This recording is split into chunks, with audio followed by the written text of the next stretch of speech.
Pernah nggak ngalamin akun kayak Instagram atau game online tiba-tiba diblokir padahal kita nggak ngelakuin kesalahan apa-apa?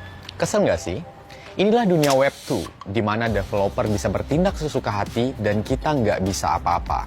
Tapi pernah nggak sih ngebayangin bahwa akun kita adalah sepenuhnya milik kita, nggak ada lagi ban, nggak ada lagi data yang disalahgunakan untuk promosi? Inilah masa depan dunia internet, dunia Web 3. Beberapa tahun lalu, HP hanya memiliki fitur untuk menelpon dan juga SMS. Tapi sekarang HP berkembang dengan lebih banyak fitur, mulai dari TikTokan, game-gamean, sampai cari gebetan. Begitu pula dengan perpindahan dari Web 2 ke Web 3. Dunia internet kita sedang mengalami perkembangan yang jauh lebih maju, canggih, dan juga aman. Perkembangan ini meliputi desentralisasi, AI yang lebih baik, lebih cerdas, dan mampu benar-benar memahami apa yang kita maksud, atau bahkan perkembangan dunia internet yang tidak pernah kita bayangkan sebelumnya. Kalau di Web 2, data kita disimpan dan dikelola oleh pihak ketiga, Web 3 menjalankan sistem yang jauh lebih mandiri dan diproses oleh algoritma komputer. Jadi tidak ada pihak ketiga. Dengan kata lain, tidak ada siapapun yang bisa mengganggu akun kita ataupun aktivitas kita di internet. Ibaratnya akun kita di Web 3 sama dengan air ini. Karena ini adalah milik saya, jadi terserah saya apabila saya ingin meminumnya, tidak ingin meminumnya, hanya memajang, memberikan ataupun bahkan menjual lagi kepada orang lain. Karena ini milik saya, ya terserah saya dong. Jadi si pembuat air ini ataupun si penjual nggak punya hak untuk mengatur bagaimana saya menggunakan air ini. Karena ini adalah milik saya. Kurang lebih seperti itulah analogi ketika kita memiliki akun di dunia Web 3. Lalu apa hubungan Web 3 dan juga blockchain? Untuk yang masih belum tahu, blockchain adalah sistem penyimpanan dan pencatatan data atau transaksi digital yang bersifat terdesentralisasi dan automasi, dan tidak ada campur tangan pihak ketiga.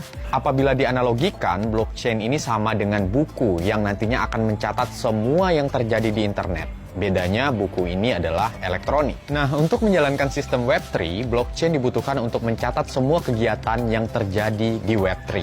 Kalau keduanya jadi smartphone, blockchain adalah memori, sedangkan Web 3 adalah sistem yang bisa membuat kita ngelihat foto mantan yang masih disimpan. Tapi bedanya, pencatatan di blockchain tidak dapat dihapus ataupun diubah serta dipalsukan karena bersifat permanen. Untuk itulah sistem keamanan blockchain mustahil untuk dibobol. Blockchain itu sama dengan kayak buku yang dikasih kunci, hanya saja kuncinya dipegang oleh ribuan komputer yang ada di seluruh dunia dan tiap kunci berbeda. Jadi ketika hacker hanya bisa menyerang satu kunci, maka tidak akan bisa mengubah isinya ataupun memalsukan data yang ada di dalam blockchain. Di masa depan, perkembangan Web 3 dan juga blockchain tidak hanya sebatas searching dan atau membaca blog, tapi juga akan berkembang desentralisasi apps seperti contohnya e-commerce, NFT, sosial media, dan lain sebagainya. Sehingga layanan yang sudah ada di Web 2 saat ini juga nantinya akan tersedia di Web 3, hanya saja dengan sistem yang lebih adil, cerdas, dan tanpa intervensi pihak manapun.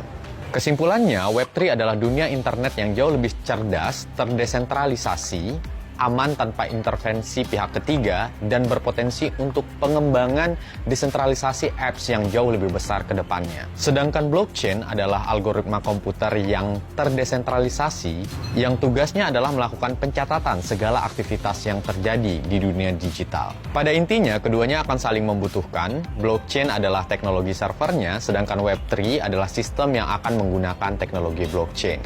Itu dia penjelasan ringkas mengenai apa itu Web 3 dan juga blockchain. Untuk kamu yang ingin membeli kripto, kamu bisa beli di toko kripto karena pertama ada 300 lebih koin dan token, dan yang kedua adalah toko kripto sudah terdaftar di pemerintah ataupun sudah terdaftar di Bapepti.